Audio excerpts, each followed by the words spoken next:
రాహుల్ గాంధీ అదేవిధంగా మా ప్రియాంక గాంధీ గారు అభివృద్ధి దానితో పాటు బడుగు బలైన వర్గాల గురించి ఎంతో శ్రమించారు.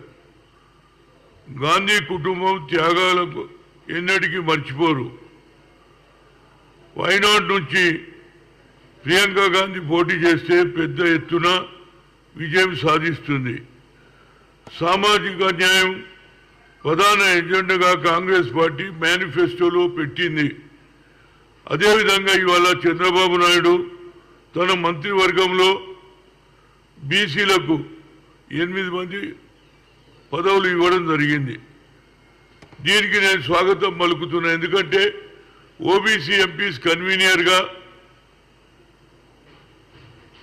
11 ఏళ్లు శ్రమించి ఐఐటి ఐఐఎంలో అదేవిధంగా All India Institute of Medical సైన్సెస్లో రిజర్వేషన్ తేగలిగినాం. అది సుప్రీంకోర్టు కొట్టేసిన తర్వాత కూడా సోనియా గాంధీ యూపీఏ చైర్పర్సన్గా మన్మోహన్ సింగ్ గారికి చెప్పి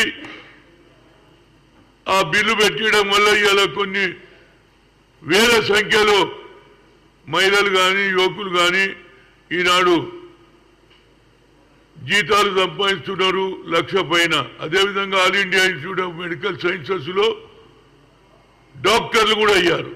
అదేవిధంగా సామాజిక న్యాయం సోషల్ జస్టిస్లో ఉన్నటువంటి ఎస్సీ ఎస్టీ ఓబీసీని సెపరేట్గా OBC parliament committee, SC parliament committee, అదేవిధంగా మరి 3 పార్లమెంట్ కమిటీలు చేయడం, అది ఎన్డీఏపీ అది ఓబీసీ కమిటీ ఆనాడు ఉన్నటువంటి సోనియా గాంధీ యూపీఏ చైర్పర్సన్గా చేయడం జరిగింది. అదేవిధంగా ఇందిరాగాంధీ కుటుంబం త్యాగాల కుటుంబం. కాంగ్రెస్ పార్టీ కూడా బీసీలకు ప్రాధాన్యత ఇస్తుంది. ఎన్నికల మేనిఫెస్టోలు కూడా పెట్టాం మేము. అదేవిధంగా ఎన్డీఏ ఈనాడు ప్రభుత్వంలో వచ్చింది కాబట్టి నితీష్ కుమార్ కూడా ఎన్డీఏలో పార్టీ, అదేవిధంగా చంద్రబాబు కూడా అందులో పార్టీ. కనుక నాది ఒక రిక్వెస్ట్ ఉంది. నితీష్ కుమార్ గారు ఓబీసీల గురించి కులగణన చేశారు. అదేవిధంగా చంద్రబాబు నాయుడు కూడా కులగణన దానికి యావత్ భారతదేశంలో కులగణన జరగాలి. ఎందుకంటే గతంలో రాజ్నాథ్ సింగ్ హిమ్సెల్ఫే చెప్పాడు 2008లో కులగణన చేస్తా అన్నాడు, చేయలే. ఈసారి అన్న తప్పనిసరిగా కులగణన జరగాలి. దానికి సరిగ్గా ఉన్న జనాభా ప్రకారంగా వాళ్ళది ఒక సెపరేట్ మినిస్ట్రీ ఉండాలి. అదేవిధంగా వారికి సరి అయిన న్యాయం జరగాలంటే కులగణన జరుగుతూనే జరుగుతుంది. దీనికి చంద్రబాబు నాయుడు గారు తప్పనిసరిగా ప్రయత్నం చేయాలని కోరుతున్నా.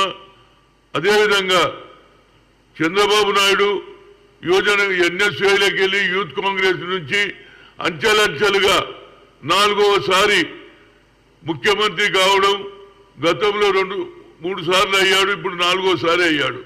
తప్పనిసరిగా బడుగు బలహీన వర్గాల గురించి న్యాయం చేయాలని అదేవిధంగా గర్వపడుతున్నా నేను. ఎందుకంటే యువజన కాంగ్రెస్ నుంచి వచ్చిన వ్యక్తి 4వసారి ముఖ్యమంత్రి కావడం నా ఉదయపూర్వక ధన్యవాదాలు. తప్పనిసరిగా బడుగు బలహీన వర్గాలకు ఎక్కువ ప్రాధాన్యత ఇవ్వడానికి ఆయన కూడా ఎన్డీఏలో ఉన్నాడు కాబట్టి ఏ విధంగా నితీష్ కులగణన చేశాడో అదేవిధంగా కులగణన అన్ని రాష్ట్రాలలో జరగాలి అనేది నా ఉద్దేశం. యాజ్ ఎ ఓబీసీ ఎంపీస్ కన్వీనర్గా తప్పనిసరిగా ప్రధానమంత్రిని కూడా కలుస్తాను. అన్ని రాష్ట్రాలలో ఉన్న ముఖ్యమంత్రి కలుస్తాము. మా రాష్ట్రంలో కూడా ఆల్రెడీ నిర్ణయం తీసుకున్నారు. అదేవిధంగా అన్ని రాష్ట్రాలలో ఆల్రెడీ తమిళనాడులో 67% రిజర్వేషన్ ఇస్తున్నారు కనుక అదేవిధంగా నితీష్ కుమార్ కూడా సరే అది కులగణన చేస్తే 67% వచ్చింది. అక్కడ 60% ఇస్తున్నారు. ఇక్కడ కూడా న్యాయం జరగాలని కోరుతున్నా. మరొకసారి యువజన కాంగ్రెస్ నుంచి ఈ స్థాయికి వచ్చినటువంటి చంద్రబాబు నాయుడు మా యువజన కాంగ్రెస్లో వైస్ ప్రెసిడెంట్గా పనిచేశాడు. కింది స్థాయి నుంచి యూనివర్సిటీ తిరుపతి యూనివర్సిటీ నుంచి అంచెలంచెలుగా పెరిగి ఈనాడు ఆంధ్ర రాష్ట్రానికి గతంలో ఉమ్మడి రాష్ట్రానికి ముఖ్యమంత్రి ఉండే, అదేవిధంగా మన ఈనాడు ఆంధ్ర రాష్ట్రం అయిన తర్వాత అక్కడ కూడా ఆయన ముఖ్యమంత్రి కావడం 4వ సారి. నా హృదయపూర్వక ధన్యవాదాలు. Thank you.